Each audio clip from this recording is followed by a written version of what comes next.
Governor Polis, thank you for your time. Thanks for joining us here at the governor's office. So your longtime mantra has been saving Coloradans money, and that also happens to be the top priority of the Republicans who are in the minority here in the legislature this year.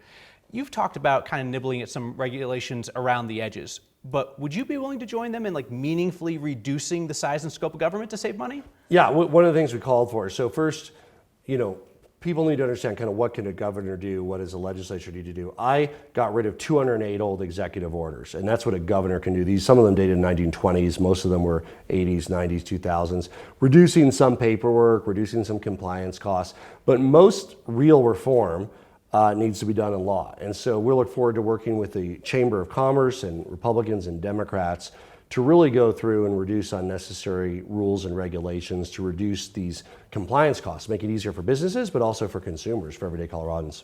Does the size of state government need to be smaller? Size of its employees, the scope of what it does?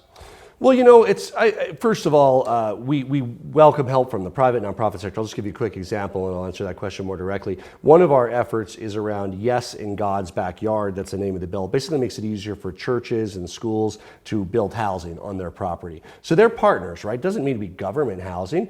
Welcome the churches, faith-based partners, build housing. We need housing. I don't care if it's for-profit developers, schools. I don't care. We just need the housing. But look, at the end of the day, it's more about what government does. How can we be smart? How can we be efficient? I've never liked this dynamic of bigger or smaller. I think it's about right sizing and efficiency.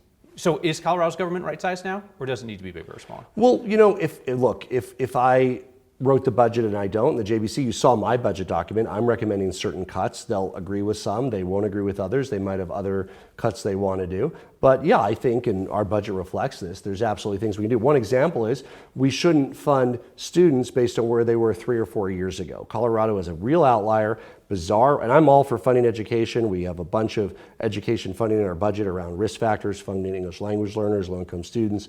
But one thing we need to stop doing is funding students where they were 4 years ago so that we actually can move the money to fund students where they're at. You have said that you do not support the efforts of the incoming Trump administration to separate and deport mixed immigration status families, deport the American children of people who are here without documentation. You can say you don't support it. Is there anything you can do about it? Well, look, first, I want to focus on areas where we welcome help from the next administration. Number one, and I said this in my speech, I hope that they succeed, just as I hope President Biden succeeded in securing the border, preventing the illegal flow of people, of drugs, of guns into our country. I also hope that they can provide more assistance with criminal investigations into whether it's people who commit crimes who are American-born citizens or people who commit crimes who've been here 5 years or a week. We don't distinguish. We want to apprehend and hold criminals accountable.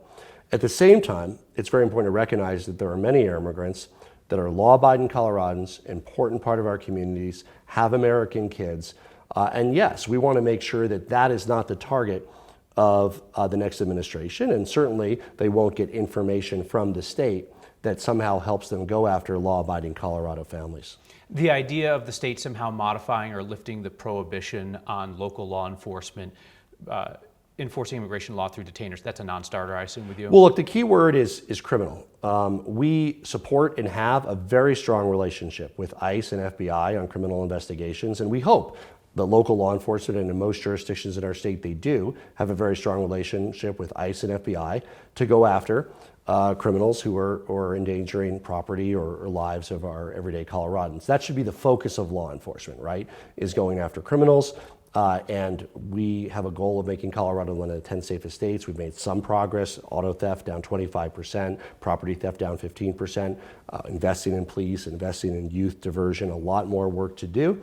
And certainly increased help from the FBI and ICE could be part of that goal of making Colorado safer. But I don't hear an appetite for increased cooperation between locals and the feds on ICE. Democrats are running a pro-labor bill that would remove a second step that workers must go through in Colorado in order to unionize. I heard you say today that you want any changes to labor law to have the support of the business community. Are you essentially handing your veto pen to the business community and allowing them to stop anything that they don't like? Well, I don't hand it to labor or the business community. What my goal here is we've had a fair and stable way of organizing unions for 81 years in our state that's avoided huge fights of going to open shop or closed shop. We have kind of a unique hybrid, and just so Coloradans know how this works, You have a vote to choose to unionize in your workplace. Simple majority, you got a union. But if you want the union to deduct money from everybody's paycheck, even people who don't want to join the union, then there needs to be a second vote. And I don't think abolishing that second vote is right. I think people want to have a say over whether they're going to have a deduction from their paycheck. That's very reasonable. How it's done, the way it's done, very open to that discussion. You haven't taken a position on SB 3 from Dems, which would ban the sale of semi-auto guns that have detachable magazines. When you were in Congress, you voted for a so-called assault weapons ban, but you've been really skeptical of the idea of state-by-state gun bans. Has your thinking changed on that at all? Well, look, there's I think been 80, 100 bills introduced already. So we are just starting our work of looking and engaging with the legislators. I think on gun violence, it's a challenging issue, and here's why. Yes, a gun safety is part of our public safety agenda. I talked today about criminal penalties for stealing guns. We now distinguish where there's a lesser penalty for a lower dollar value gun. We think there should be a severe penalty for stealing a gun, because by the way, a majority of crimes committed with guns are stolen guns. And so this is a real effective way to reduce crime. There's other ideas people have. Happy to talk about it, obviously balancing it with our right to bear arms, the way of life that many Coloradans enjoy, including safe recreational use of guns, whether it's for target shooting, hunting, or home safety. But has your thought process changed on, because previously you've said very directly to me and others that you don't think that state-by-state gun bans are a smart approach, that they wouldn't be effective? Well, look, we'll look forward to going into the details, and this one, some models could be sold, some couldn't. I think, on the positive side, it doesn't retroactively prevent anybody from having the gun they have. I would be completely opposed to that. It just talks about kind of what's sold going forward. And again, we'll be happy to engage on those parameters to make sure that Coloradans who enjoy gun sports are able to continue to do so.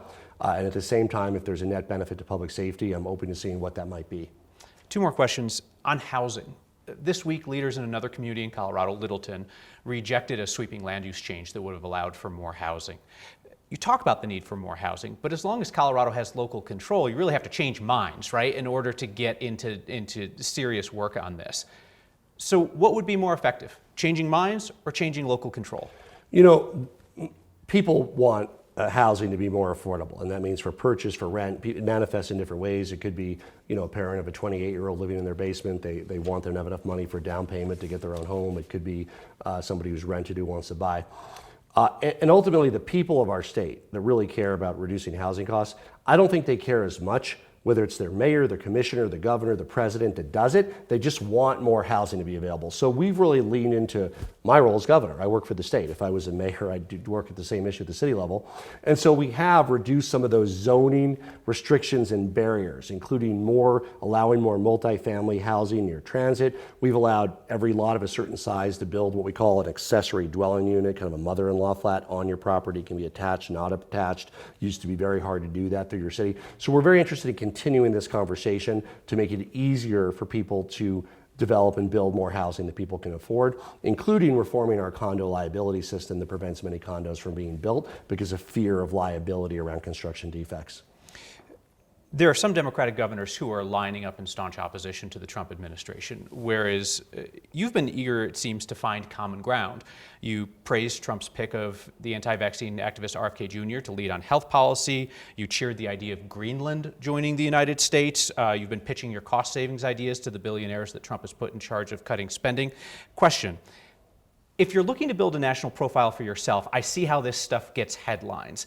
But how does cozying up to the Trump team benefit Coloradans? I think it's very important for any governor of Colorado to have a close working relationship with the federal government. Colorado is proud to be a state. We're one of 50 states and the greatest, freest nation on earth.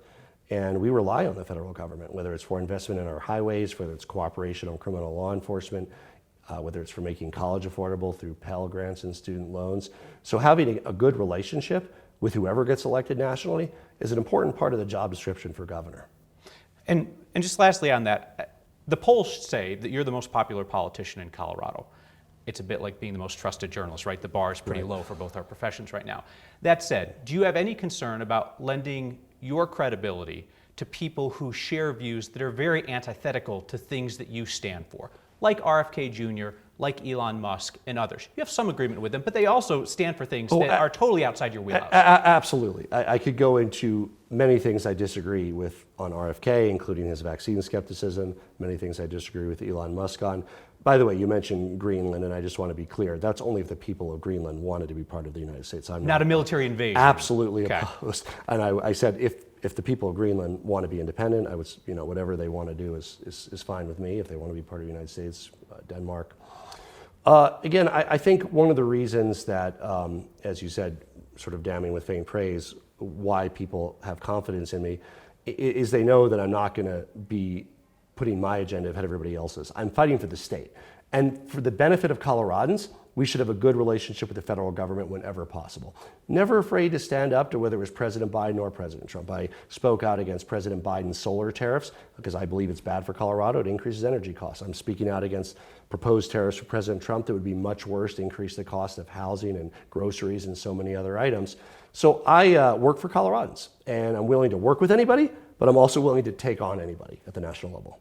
I think we've exceeded our time. I appreciate you sitting down. Thank you.